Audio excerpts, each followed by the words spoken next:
What's up, YouTube? This is Too Raw for TV. So, just to do a brief recap of the first game of the NBA season, the Brooklyn Nets made easy work of the Golden State Warriors for the final score of 125 to 99. I thought Kevin Durant might have a game more along the lines of greater than 35 points, maybe close to 40, maybe more. But the game was such a blowout. That it really wasn't necessary. Neither Durant nor Irving scored 30. I believe Kyrie Irving had 26 points, going on with 4 rebounds and 4 assists. Kevin Durant had 22 points, 5 rebounds, and 3 assists. I think he shot 7 of 16 from the floor. Um, Karis LeVert, who's now coming off the bench, had 20 points in 25 minutes. Um, for the Warriors, Steph Curry had 20 points and 10 assists. Um, you know, Wiseman had 19 points and 6 rebounds. But, you know, Wiggins had 13. But the thing I just noticed from the game, to put this be blunt, is that the Warriors suck right now without Klay Thompson. Like I've said before, a lot of people say, oh, I overrate Klay Thompson, overrate him. Without Klay Thompson on the floor, a guy that helps to create that spacing with his shooting ability that benefits people like Curry, who's not that good at creating his own shot. Without his defense on the floor, and not just even his defense, but the fact that you have a guy up there that's willing to play, you know, or to be a factor on both ends of the court, motivates the team. When you see a guy out there playing hard, it motivates you to play hard. Okay, and um, they miss Clay's presence. And Curry's a great player, but Curry's not Kevin Durant. Curry's not LeBron James. Curry's not Giannis. He's not that dynamic player, which is why I never understood why some people put him on that level. He's a great player. Um, I have him as I have him as the fourth greatest point guard of all time. So anybody want to sit there and say I'm a Curry hater can suck my dick. But at the grand scheme of things, he's not that type of he's not that type of dynamic player. So the Warriors, even though they didn't have Draymond Green, but that wouldn't have made a big factor in this game, even if he did play. Right now, the Nets are just a better team than the Warriors. It's just one game. I like the way they look. They look like they're not a stagnant team offensively. They might have the best bench in the NBA. It looks like it. And one thing I can see from just watching them play, they don't need James Harden. They don't need MC Jack a lot to fuck up their rhythm. Um, they look very good right now. Kevin Durant, even if this is just 90% of what Kevin Durant was before, he's still going to be a top two player in the NBA. Okay, I saw ESPN do a poll about whether or not Kevin Durant's going to supplant Giannis as the best player in the East. Why just limit it to the East?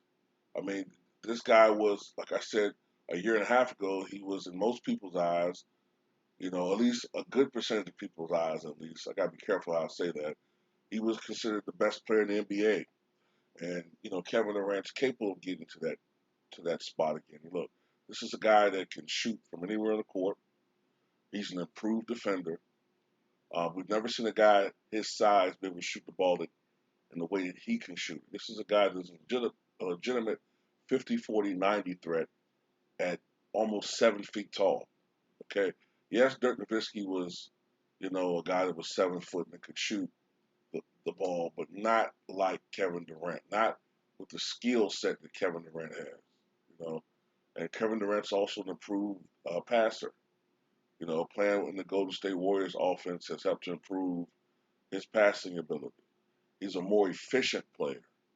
Um, another thing I like about watching Brooklyn tonight too, you see how they don't just settle on threes? That's the type of basketball that I like.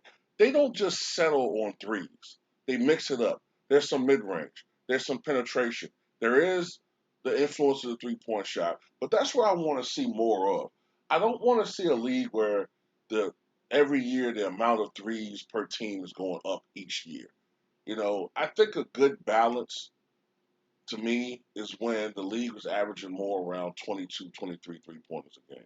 That's cool. That's getting a little high, but now was what, last year I think it was 33, 34 3 point attempts per team. That's too much. Okay. Getting it back down to the low 20s like it was 10 years ago, that's cool, in my opinion. Or 8 years ago, whatever it was. That's cool. When the Lakers won their championship in 2010, I think the league average was about 17, 18 3 pointers a night. That's pretty good to me. You know what I'm saying? 18 to 20 is cool, but 30 and more. What we've been seeing in some of these games where you have teams shooting 40, 50, almost 63s a game. It's not good basketball to watch. It's not basketball anymore. It's like a 3 point contest. Um, but anyway, Brooklyn looks good. Kevin Durant looks good. And I think Kevin Durant's going to go down as only the second player in the history of NBA to come back at a high level after an Achilles rupture. And good for him. Um, you know, um, that's pretty much. Oh, and Steve Kerr is not a good coach. Okay. He only won because of the fact that he has so much talent on his squad. It kind of reminds me, I always make this comparison with a guy like Billy Cunningham, who's a Hall of Fame basketball player, but he was a mediocre coach. But you know what? He was a better coach than Steve Kerr, in my opinion. Steve Kerr is a terrible.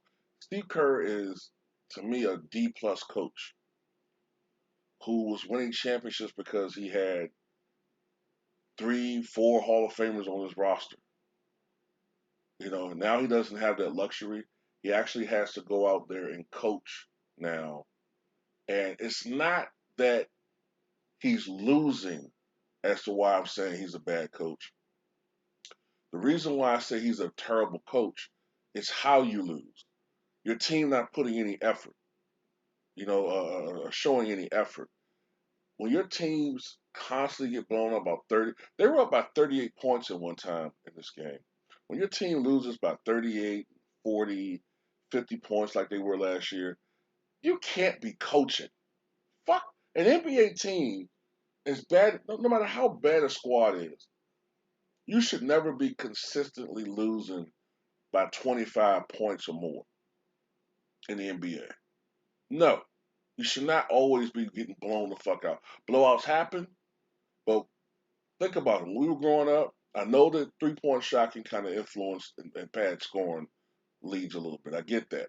But think about it. When we were growing up watching basketball in the 80s and 90s, how often did we see even terrible teams get blown out by 30 or 40 points all the time? It didn't happen. You know what I'm saying? Even those teams that went 18 and, you know, like 64 or something, they had games of those 64 losses, probably maybe 15 of them were blowouts. The other ones were close contests or relatively close contests within 15 points. But anyway, I'm digressing. Tell me what you guys think in the